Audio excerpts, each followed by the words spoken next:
I find that the longer you look at something, the more distorted it starts to look, especially if you're working on it.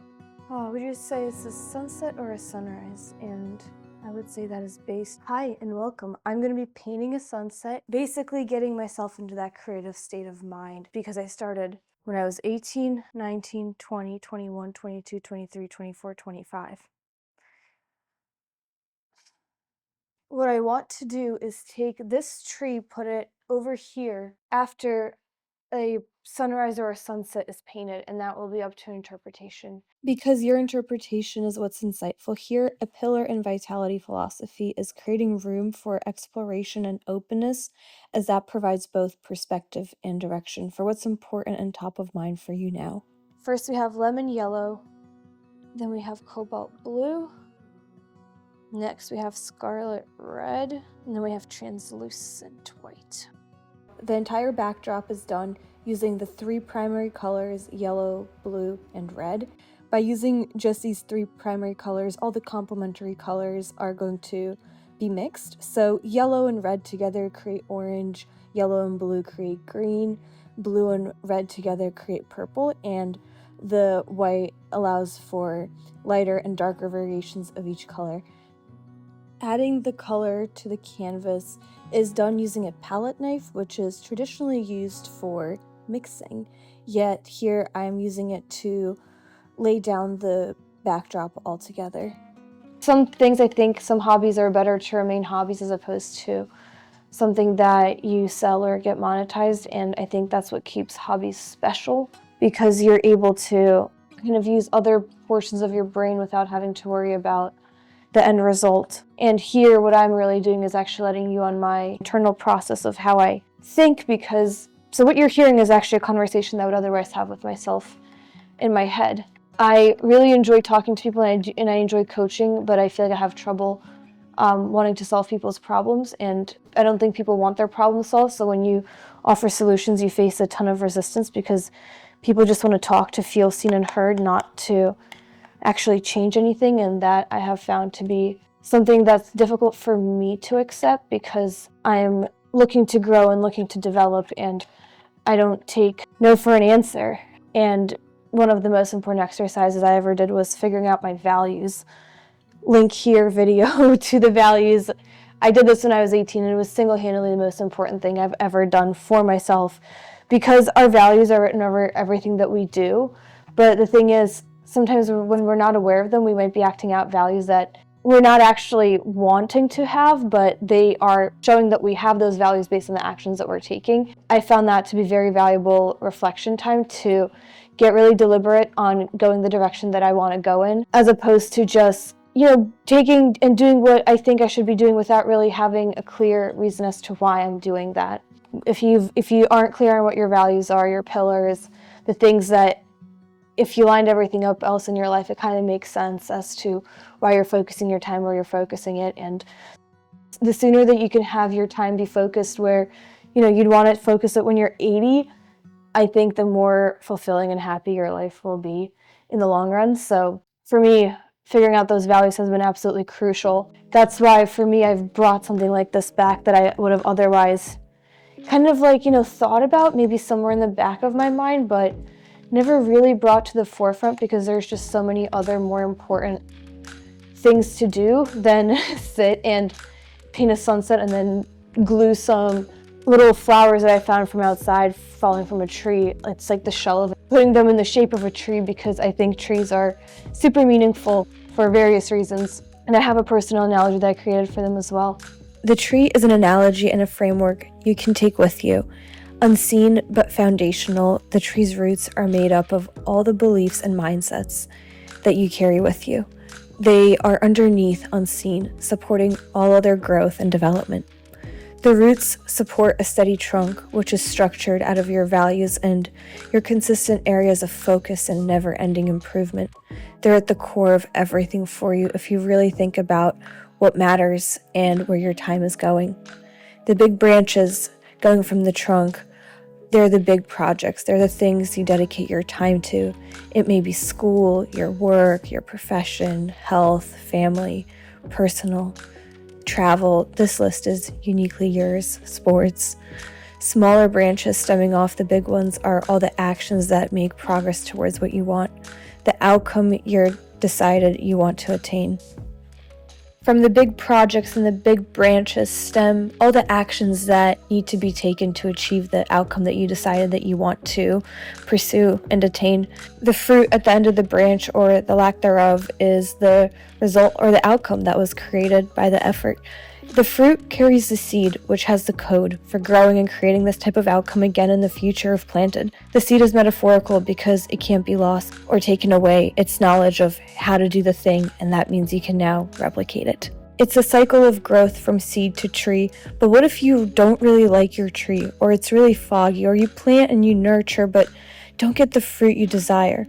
I've gone all in before, only to find the harvest wasn't what I expected. Perhaps you too have grown cautious. What seeds do I sow? Will nurturing them work? How will this be any different? Will growing these trees bear the fruit I want and need to survive? Will I love how I'm using my time and spending my life? What do I desire to spend my time doing? What do I actually want? Will the effort even be worth it? Your thoughts will vary widely based on where you currently are. The vitality tree analogy is designed to create clarity towards movement, towards where you actually want to go. And choosing to spend my time doing this versus, taking supermassive action in terms of whatever thing you think you're supposed to be taking massive action, and then you're penalizing yourself for not doing that massive action thing without potentially dealing with the friction that is there for you dealing with that thing that you want really massive action on. So sometimes taking a step back is one of the most critical things that you could do for yourself to enable the momentum forward and the progress that you want. That pause and reflection is one of the hardest things to actually do and give ourselves the ability to. It brings the ability for reflection, and that creates clarity.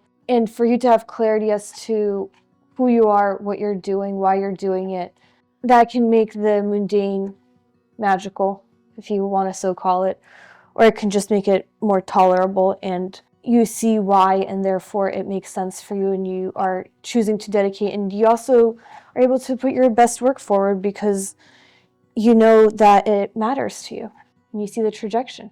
I've enjoyed seeing how people react when they finally get a breakthrough on something they've been trying to figure out for a really long time. Like, it's really, really cool. And figuring out what to do, because a business, it takes 10 years to get anywhere, and ensuring it's the right people on the bus with you, it is critical. It's probably the most important thing you can possibly do, is to ensure that if you are going into something like that, you're doing it with people that you believe are the right people to be going into business with in that way. Otherwise, you're going to have problems that you would have never, ever, ever thought of having.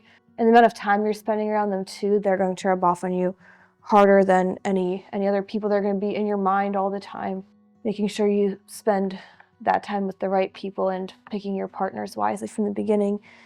Definitely something that comes with time, and you become much more cautious, and you start thinking much more long term and wisely, and trying to really think what is what and why. And I find that the longer you look at something, the more distorted it starts to look, especially if you're working on it. What would you say, it's a sunset or a sunrise? And I would say that is based on how you are viewing the world. Do you feel like you're in a season of sunrise and you're forward-looking with wonder and positive expectations, or would you say you're more negative? That would be the point of the asking. Regardless of what someone says, it just gives you room to explore and go deeper on what's happening, and maybe find better conclusions and answers for things that make more sense for you now and satisfy what you're searching for. And then down here, we're creating, it's kind of, I don't know, imagine a forest or something. What I'm doing is I'm combining the colors, the rest of all my colors, not the white, but the yellow, the red, and the blue. I'm just combining it all together and seeing what it forms, and then I will add either a little bit more blue or red or whatnot to make it a nice little purpley kind of brown color. And then we're going to take that and spread it all across the bottom. This video is going to cut off soon, and what I want to leave you here today is this. Between dusk and dawn, there's night. Between one chapter closing and another beginning, there's space, and it's time to reflect, rest, and level up. In this in-between, you may find yourself open and willing to deeper levels of reflection. Whether you're really where you want to be, whether you're really successful, happy, fulfilled, do you like your average Tuesday? Are you creating the type of impact you actually want? During times of transition and change, it's natural to be in a state of deeper connection and awareness, seeing where your decisions have led and reflecting whether the processes you've been running on are successful. If you do anything, go figure out your values. It's the best thing that I've ever done for myself, to figure out where I should be focusing my time, what my long-term goals are, and ensuring that I'm taking progress consistently towards it, as that is what creates feeling of satisfaction, fulfillment, happiness, success, whatever it is for you that you're going after. And that too evolves after you've hit goals, because I'm sure you can agree that you have achieved goals that you thought would make you happy. Now, if you want access to my latest research into how to maximize your energy, how you're feeling on a day-to-day basis, your feelings of vitality, I love diving into things, and it's way faster for me to create a really nice PDF sometimes with visuals, and I take a good amount of time to do them. It's way easier to do that than posting a video. So if you want access to my latest insights and research on everything vitality, health, wellness, mental, physical, emotional, all of it, join Vitality Club. I would love to see you there. Otherwise, thanks for coming on. It's been a pleasure to spend this time with you, and like and subscribe, and I look forward to seeing you in the next video.